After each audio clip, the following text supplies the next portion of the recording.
जय सिया राम दोस्तों। आज हम रामचरितमानस राम कथा का पार्ट 30 बनाएंगे। कल से आगे की कथा पर चर्चा करेंगे। कल हमने भगवान का राज तिलक हो गया और सारी प्रजा उत्साह मना रही है और उस दिन पूरी अयोध्या में दीपोत्सव हो रहा है। ऐसा कहा जाता है शास्त्रों में कि उसी दिन से दिवाली मनाई गई, दीपावली हुई, पूरे नगर को सजाया गया, दीपमाला की गई और सारी प्रजा सुख से रहने लगी। भगवान राम के राज्य की चर्चा पूरे विश्व में होने लगी। तब एक बार सीता माता ने कहा कि हनुमान जी, मैं चाहती हूं कि एक बार मैं आपको भोजन कराऊं। हनुमान जी ने कहा, माँ ठीक है, जिस दिन बोलो मैं आ जाता हूं। और हनुमान जी सीता जी के रसोई में आ गए और आसन लगा दिया गया और माँ ने व्यंजन, दुनिया बहुत सारे व्यंजन बनाए, अनेक व्यंजन बनाए और हनुमान जी को थाली लगाकर शुरुआत करा दी। हनुमान जी जीमते गए और माता की व्यंजन समाप्त होने की कगार पर आ गए। सब सारे व्यंजन माँ बनाते बनाते थक गई। लगभग सारी रसोई की सामग्री का व्यंजन बन गया। हनुमान जी की भूख ही नहीं मिटी। सीता माता परेशान हो गई। तब सीता माता राम जी के पास गई, कहने लगी, भाई क्या चक्कर है, हनुमान तो आज लगता है वर्षों से भूखा है और ये उठ ही नहीं रहा, ये डकार ही नहीं आ रही है उसको। अब राम जी ने कहा, अब तुम ऐसा करो कि एक थाली में तुलसी का पत्ता रखकर ऊपर एक कपड़ा ढककर उसके पास लेकर जाओ और वहां जाकर उसको हटा कहो कि लो ये भोजन, ये अब ये और ग्रहण करो भोजन। तब हनुमान जी ने समझ गए और उन्होंने कपड़ा हटाया और देखा कि तुलसी का पत्ता रखा है। तुलसी का पत्ता हनुमान जी ने खाया और उनको डकार आ गई। तब हनुमान जी कहने लगे, माता सच बताओ, आप बहू से पूछ कर आई हैं ना? तब माता मुस्कुरा दी। हनुमान जी प्रभु की सेवा करते हैं सुबह से शाम तक और शाम को अपनी माता के पास चले जाते हैं। एक दिन हनुमान जी ने महल में किसी काम से आए तो देखा सुबह सुबह का टाइम, सीता जी तैयार हो रही थी और अपनी मांग में लाल सिंदूर भर रही थी। हनुमान जी बोले, छुप कर देखने लगे। जब माता तैयार हो गई तो माता से पूछे, माता एक बात बताओ, ये आप मांग में अपनी क्या भरती हो? कि मेरे लाला क्यों पूछ रहा है? हनुमान जी कहने लगे, माँ मैं जानना चाहता हूं कि आखिर ये क्या चीज है। माता ने कहा, ये मैं सिंदूर लगाती हूं तुम्हारे प्रभु के नाम का, इससे तुम्हारे प्रभु प्रसन्न होते हैं और मुझे प्रेम करते हैं और उनकी आयु भी लंबी होती है। ऐसी वचन सुनकर हनुमान जी बहुत मन में सोचने लगे और उस टाइम तो वहां से चले गए और अगले दिन पूरे शरीर पर लाल सिंदूर लगाकर माता के पास आए और पूछने लगे कि माँ अब मैं कैसा लग रहा हूं? माता बोली, ये क्या तुमने भेष बनाया है? हनुमान जी कहने लगे, माँ जब एक चुटकी सिंदूर तुम मांग में लगाती हो तो मेरे प्रभु प्रसन्न हो जाते हैं, उनकी आयु लंबी हो जाती है और मैंने तो 2.5 किलो सिंदूर अपने शरीर पर लगाया है, तो प्रभु की आयु कितनी लंबी होगी और मेरे प्रभु कितने प्रसन्न होंगे। उसी समय प्रभु राम भी महल में आ जाते हैं और हनुमान जी का ऐसा रूप देखकर बड़े चकित होते हैं। हनुमान जी से कहते हैं कि क्या भेष बनाया है? तब माता जी कहती हैं कि प्रभु ये आपके प्रेम में पागल है, इसलिए मेरी मांग भरने की बात जब मैंने बताई कि ये मांग भरने से प्रभु प्रसन्न होते हैं, उनकी आयु लंबी होती है, तो ये सारे शरीर पर सिंदूर लगा कर आ गया।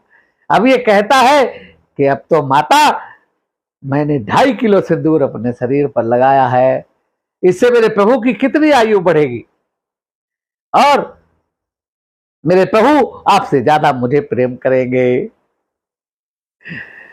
ये तो पगला है, प्रेम में पागल है प्रभु आपके। तो प्रभु प्रसन्न हो जाते हैं और हनुमान जी को आशीर्वाद देते हैं कि हनुमान जी, आज के बाद जो भी व्यक्ति आपको सिंदूर लगाएगा उसकी सारी मनोकामना पूर्ण होंगी, उसके बड़े बड़े कष्ट भी टल जाएंगे, आने वाले व्यवधान टल जाएंगे, बड़े बड़े कष्ट दूर हो जाएंगे।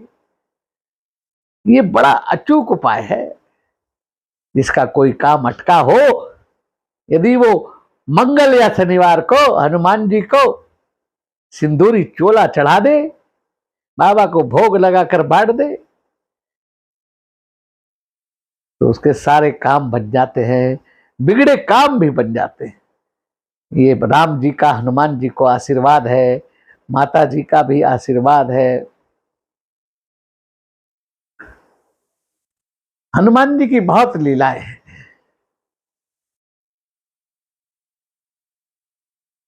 जब हनुमान जी राम जी की सारे दिन सेवा करते हैं, सेवा में ही रहते हैं, एक दिन लक्ष्मण, भरत, शत्रुघ्न इन तीनों ने सोचा कि हनुमान जी तो राम जी को छोड़ते नहीं, हमारे लिए कोई सेवा ही नहीं है। तब उन्होंने राम जी से कहा कि भाई ऐसा है, हमारा भी तो कोई हक है, हम आपकी सेवा हम करेंगे। और उन्होंने सारी सेवाएं आपस में बांट ली। राम जी कहने लगे, हनुमान जी आप आराम करो, इन्होंने सारी सेवाएं बांट ली है। तब हनुमान जी कहने लगे, प्रभु मैं तो आपकी सेवा के बिना रह ही नहीं सकता, आपके दर्शन के बिना, सेवा के बिना मैं रह ही नहीं सकता। तो बताओ कोई सेवा बच्ची हो तो आप ले लो। उसी समय राम जी को एक उबासी आ गई। हनुमान जी ने फौरन चुटकी बजाई। अब हनुमान जी बोले, मुझे सेवा मिल गई, प्रभु मैं हर समय आपके पास रहूंगा और जैसे ही आपको उबासी आएगी तो मैं आपके लिए चुटकी बजाऊंगा। अब हनुमान जी चुटकी की सेवा करने लगे। अब हनुमान जी चुटकी की सेवा करने लगे तो हनुमान जी सारे दिन राम जी के मुंह के पास खड़े रहे। राम जी बड़े परेशान, भाई आप तुम थोड़ी देर के लिए जाओ। बोले नहीं नहीं प्रभु, ना मालूम किस समय उबासी आ जाए और आपको। तो सारे जब तीनों भाइयों ने देखा, भरत, शत्रुघ्न और भरत जी ने, लक्ष्मण जी ने, कि भाई ये तो राम जी परेशान हो रहे हैं, तो उन्होंने अपनी गलती मानी और पहले से हनुमान जी जो सेवा करते थे सारी सेवा हनुमान जी को दे दी।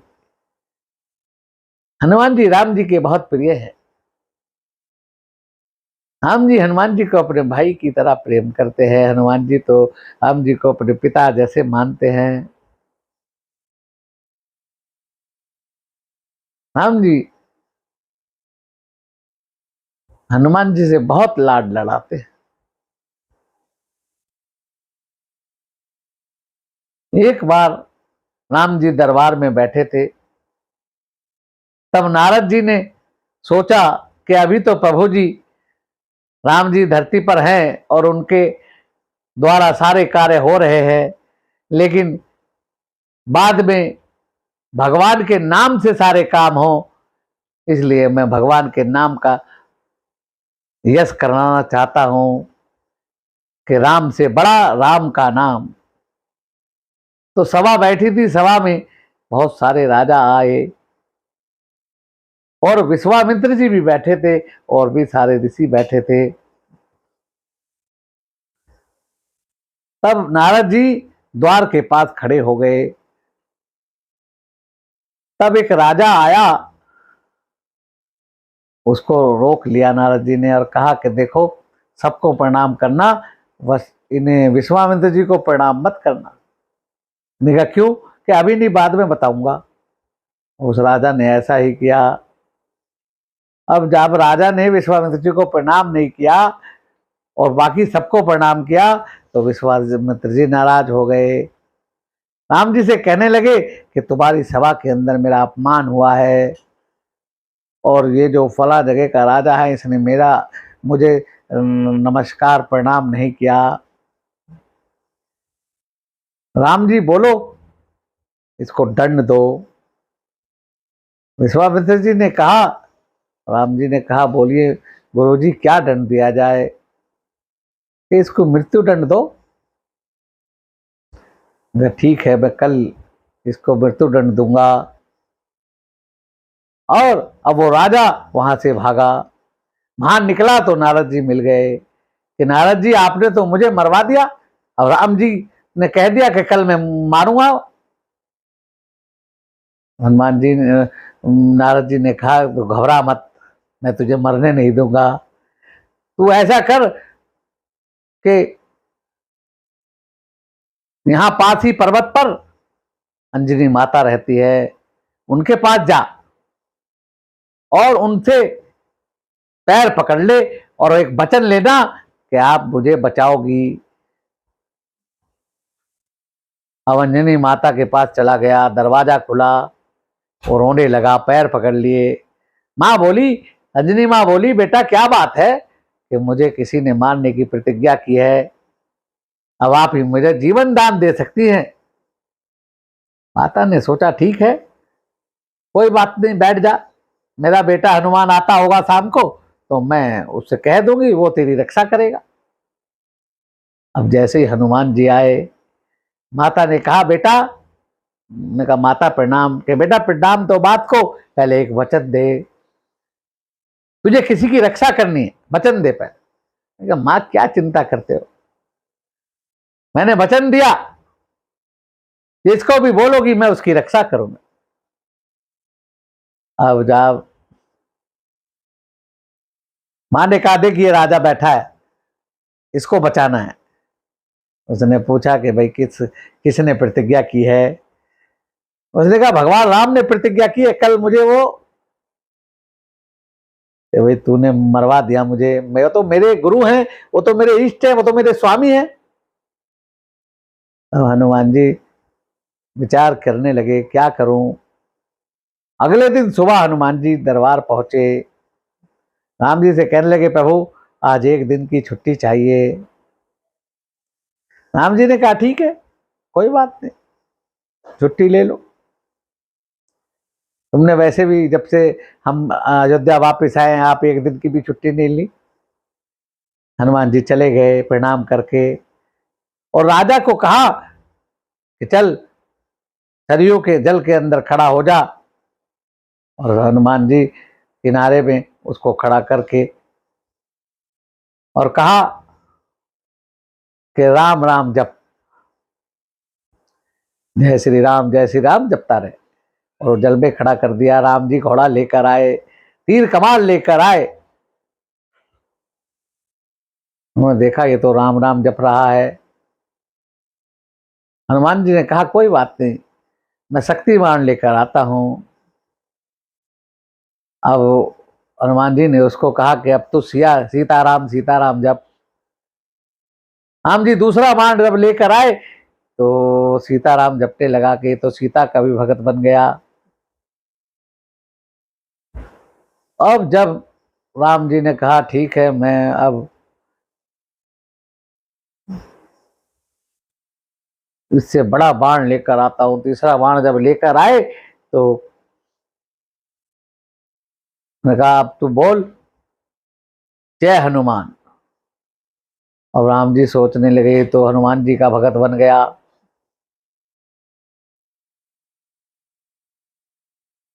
मेरा हनुमान जी का मैंने भगत को मार दिया तो हनुमान जी कहेंगे एक ही तो प्रभु मेरा भगत बना था, उसी को आपने मार दिया।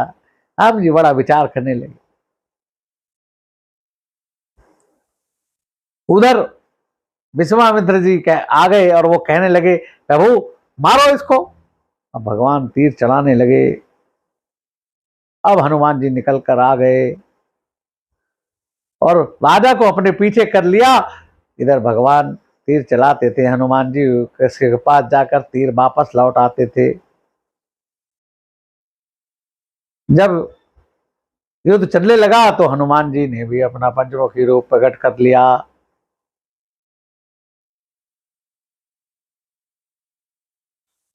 तब ये सारी घटना को देखने के लिए सारे ऋषि और सब गुरुदेव वहां गुरुजन आ गए।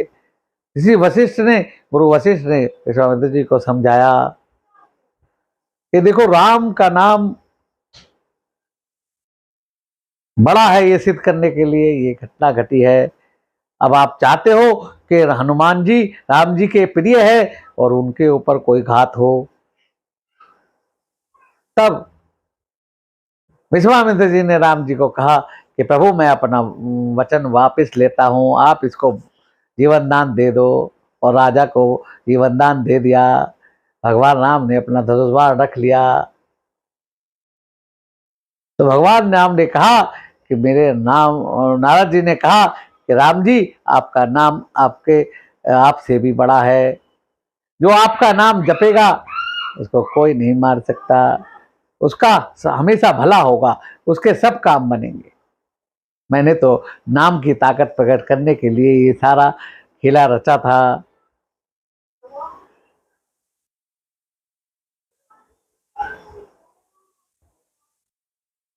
भगवान राम ने कई हजार वर्ष तक पृथ्वी पर राज्य किया। और जब भगवान अपने स्वर्ग धाम जाने लगे, वैकुंठ धाम जाने लगे, तो हनुमान जी ने कहा प्रभु मैं भी चलूंगा। तो राम जी कहने लगे भाई तुम नहीं जा सकते, तुम्हें तो माता ने अजर और अमर किया है। कि प्रभु मैं वरदान वापस करता हूं, ये वापस नहीं हो सकता। तो प्रभु मेरे मैं एक और वरदान मांगता हूं। बोले बताइए क्या चाहिए। कि प्रभु जहां भी आपकी कथा हो मैं सशरीर उपस्थित हूं। कि ये नहीं हो सकता। सीता जी ने कहा प्रभु आपका लाडला है, दे दो दे दो। अरे सीता तुम नहीं जानती ये क्या मांग रहा है, ये अनगिनत शरीर मांग रहा है, अनगिनत। अगर एक साथ 100 जगह राम कथा हो तो 100 जगह ऐसे शरीर उपस्थित हो, ऐसा वरदान ये मांग रहा है। तब सीता जी ने कहा प्रभु ये तो देना ही पड़ेगा, ये आपका लाडला है, मेरा भी लाडला है। तो भगवान ने हनुमान जी को ये वरदान भी दिया। इसीलिए कहीं भी राम कथा होती है तो प्रारंभ में एक हनुमान जी की चौकी भी लगाई जाती है, उस पर लाल कपड़ा बिठाया जाता है और कहा जाता है कि कथा प्रारंभ होते हैं, आओ वीर हनुमान बैठो आसन आए के, सदा करो कल्याण, सियावर राम जय जय राम। और आज की कथा को हम यहीं विराम देते हैं। और राजा रामचंद्र महाराज की जय, हनुमान जी महाराज की जय, सीता माता की जय। भाइयों और बहनों आपको हमारी आज की वीडियो पसंद आए तो लाइक शेयर करना और मेरे सब्सक्राइब के बटन को दबाना, बेल आइकन को दबाना। जय श्री राम।